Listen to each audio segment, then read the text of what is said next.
Par quoi commencer? Beaucoup d'infos. Le sucre, déjà, en fait, ça va avoir un effet, un peu comme une drogue, et c'est pour ça que c'est un peu difficile de s'en défaire. En fait, ça va venir stimuler la production de dopamine et donc, bah, le circuit de la récompense, hein, notre cerveau, il est tout content.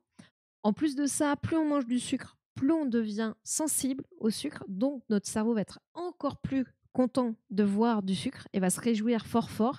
Alors que si on n'est pas, notre cerveau est moins habitué au sucre, du coup, il va réagir moins fort. Ça va avoir tendance à faire, avoir des impacts, très mauvais pour le cerveau parce que va y avoir de l'inflammation dans le cerveau, même si, celle-ci on va pas forcément la ressentir. Mais voilà, inflammation au niveau du cerveau, créer une insulinorésistance, venir déséquilibrer le microbiote en venant donner à manger, en fait, à des mauvaises, bactéries, de notre microbiote et donc en le déséquilibrant, ça va faire de la glycation, donc c'est un peu comme si on faisait griller certaines cellules, hein, c'est un peu la plus ou moins la métaphore qu'ils ont utilisée. Donc forcément, bah, c'est pas très bon pour le cerveau, pour la mémoire et tout ça et ça va avoir un impact aussi au niveau de certaines protéines qui vont venir s'accumuler au niveau du cerveau et avoir un effet, toxique. Donc d'où pas bon pour le métabolisme, pas bon pour la mémoire, pas bon pour le cerveau. En gros, le sucre, c'est pas cool. En plus de ça, le sucre, on en mange beaucoup plus que, ce qu'il faudrait. On en mange en moyenne, je crois que c'est presque 100 grammes, par jour, si je me trompe pas, alors que l'OMS conseille plutôt 50 et que même il faudrait même être plutôt à 25 grammes. Donc on en est très, très loin. On est 4 fois supérieur à ce qu'il faudrait. Heu, qu'est-ce que je peux rajouter?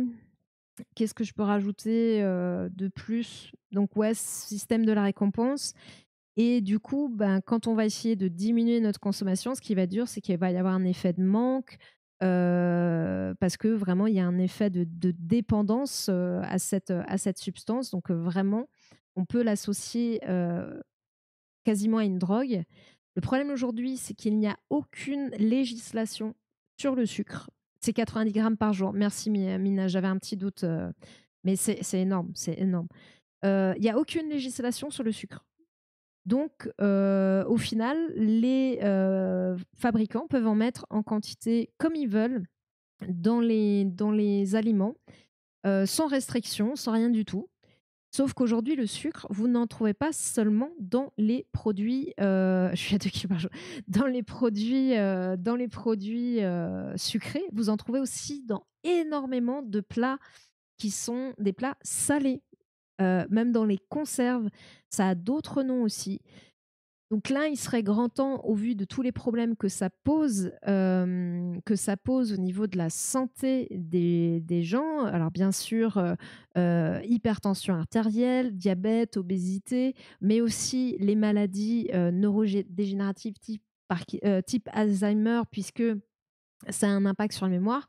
Donc au vu de tout ce que ça peut impliquer, il serait peut-être temps que ça se bouge.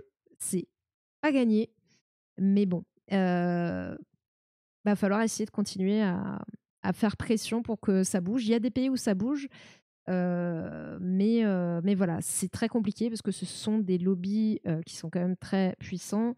Les politiques sont très frileux pour plein de raisons. Hop, hop, hop, hop, suivez mon regard. Donc voilà, mais sinon,